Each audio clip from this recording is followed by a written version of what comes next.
Vamos a estar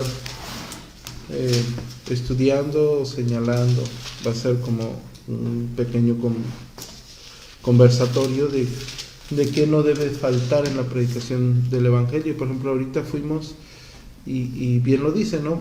Muchas veces está acostumbrado a que un folleto nos traiga un desarrollo de versículos, o muchas veces estamos más preocupados de cómo poder exponérselos para que no se confundan, o incluso desgraciadamente nos preocupamos cómo abordar o cómo acercarnos a las personas.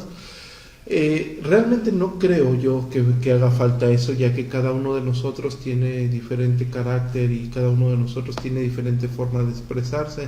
Hay personas más elocuentes, hay personas menos elocuentes, hay personas que quizás en su forma de hablar tienen más gracia y otras que no. El punto aquí es qué es lo que no debe de faltar cuando nosotros vayamos a predicar el Evangelio. Yo no estoy en contra de que las personas tengan un panfleto, un folleto. Creo que puede ser bueno, toda herramienta es buena, ¿no? No hay que ser estrictos, decir, no, como no está en la Biblia el traer folleto, pues no hay que usar este folleto. No, si es una herramienta buena para que tú puedas distribuir la palabra de Dios, es válido, no hay ningún problema. El punto es qué pasa cuando tú no tienes ese folleto. No sé si me estoy dando a entender. O sea, no lo tienes y te acostumbraste a seguir la línea de esos versículos. ¿Qué vas a hacer? ¿O cómo vas a presentar el Evangelio? Bueno, hay un versículo, unos versículos en el capítulo 15 de Corintios, que nos dice que no debe faltar. Cuando tú te acercas a una persona, ¿qué es lo que es necesario que esa persona le quede claro? Si estamos hablando del verdadero Evangelio. Y está en Corintios, 1 Corintios 15, dice, además, os declaro, hermanos, el Evangelio que os he predicado. ¿Qué nos va a declarar el apóstol Pablo? El Evangelio que él predicó, el cual también recibieron. ¿Quién recibió? La iglesia de Corintios, en el cual también has perseverado. Es decir, el Evangelio no se diluyó, el Evangelio se abrazó, se sostuvo y se siguió predicando en esa forma. Por lo cual, asimismo, si retenéis la palabra que os he predicado, sois salvos; si no, has creído en vano. Porque primeramente os he enseñado lo que él recibió. Él está enseñando lo que a él se le transmitió. El Evangelio se ha transmitido, ¿sí? Que Cristo, ¿qué hizo? Murió por nuestros pecados. Es lo primero que nosotros debemos de saber y debe de estar en la predicación del Evangelio. No es lo único, pero es lo primero. Y esto encierra tres verdades, ¿no? ¿Qué verdades encierra en la primera estrofa que dice que Cristo murió por nuestros pecados? Una, ¿quién es Cristo? ¿Quiénes somos nosotros? ¿Cuál es nuestra naturaleza? Y por ello nosotros vamos a decir, ¿por qué murió por nuestros pecados? ¿Sí? Entonces, tú te presentas a la persona y le tienes que decir, Cristo murió por nuestros pecados. ¿Por qué murió? Porque tú eres un pecador, tienes una naturaleza caída y necesitabas reconciliarte con Dios. ¿Por qué? Porque habías caído, ¿sí? Tú habías transgredido la ley de Dios, tú habías desobedecido la ley de Dios, habías violado la ley de Dios y eres culpable de un castigo como cualquier persona en esta tierra que viola la ley de Dios. Tiene una consecuencia. Así nosotros como pecadores, al violar la ley de Dios, tenemos una consecuencia. Eso es lo primero que las personas deben de tener en claro. Dice, Cristo murió por nuestros pecados, ¿conforme a qué? A las Escrituras. Esto es muy importante.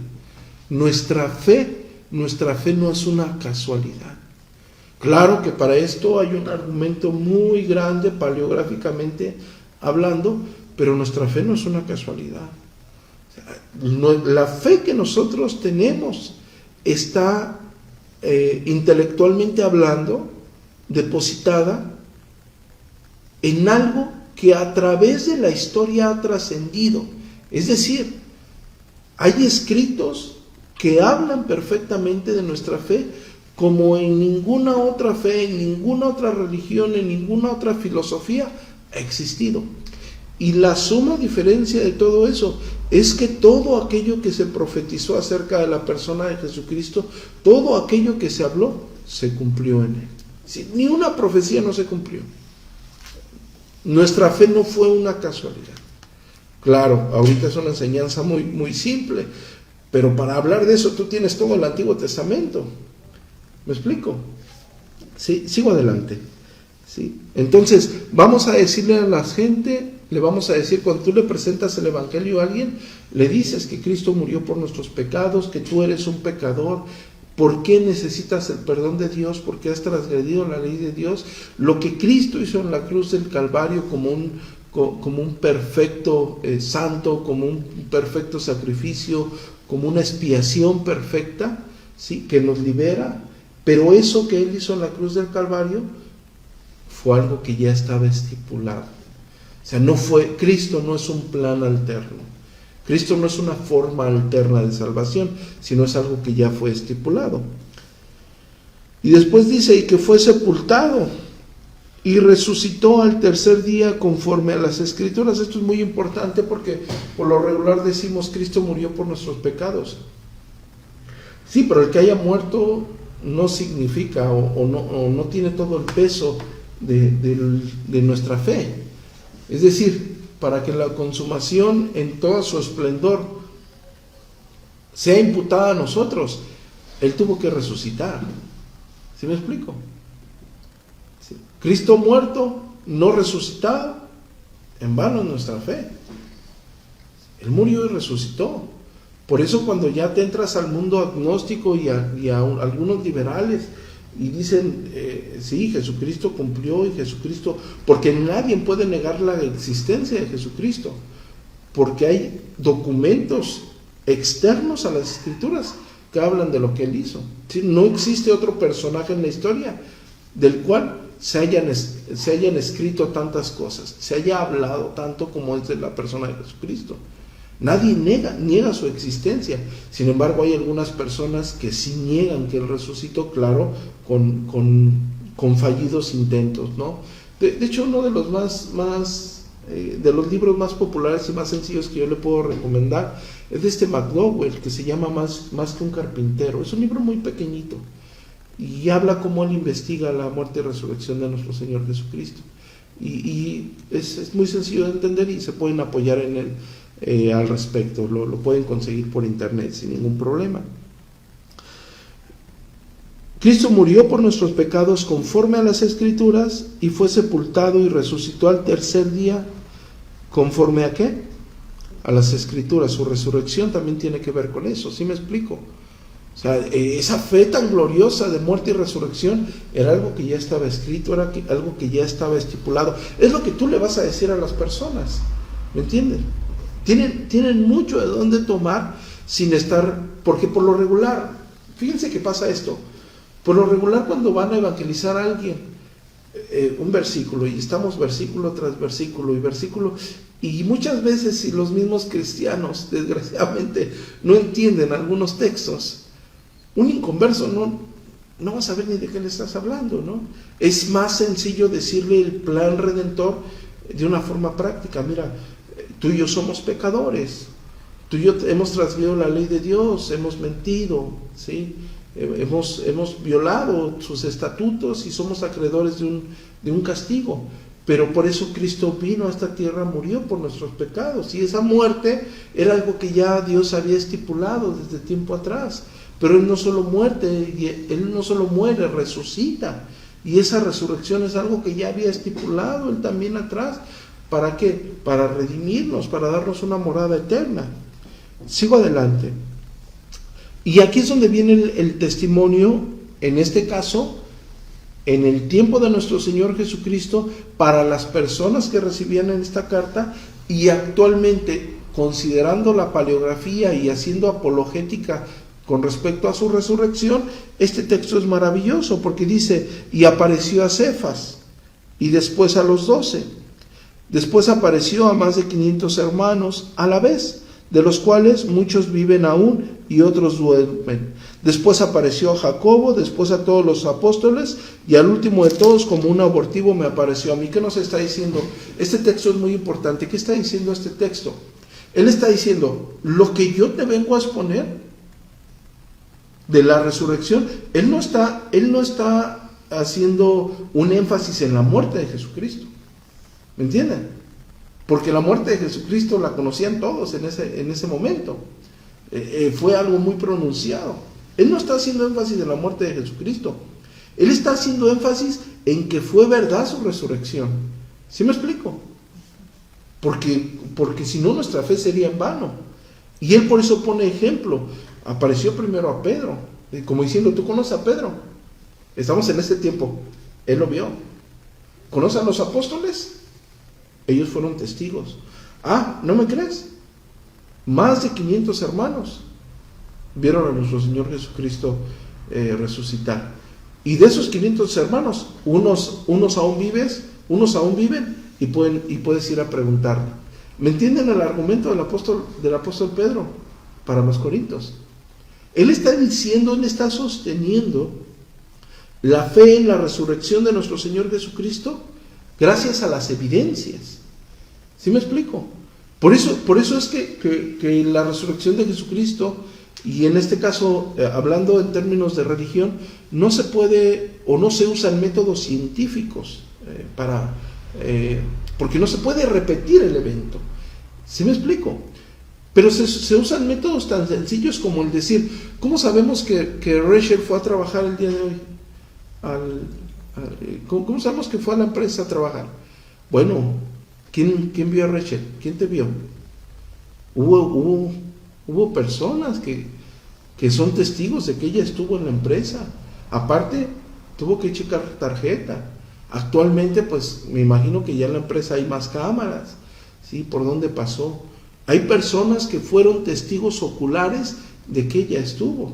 Y esto, de hecho, se usa en la apologética, ¿no? Dice, la mayoría de las personas niegan que Jesucristo resucitó. Bueno, la mayoría, estoy hablando en el ambiente gnóstico, en el ambiente de apologética, y niegan la existencia de nuestro Señor Jesucristo, pero no niegan la existencia, por decirlo así, de Alejandro Magno.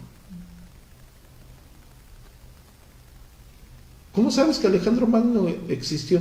Bueno, porque hay escritos de Alejandro Magno. Porque personas, escritores, hablaron de la existencia de ese hombre que conquistó el Mediterráneo 300 años antes de Cristo y narraron todos sus logros. También lo hicieron con la persona de Jesucristo.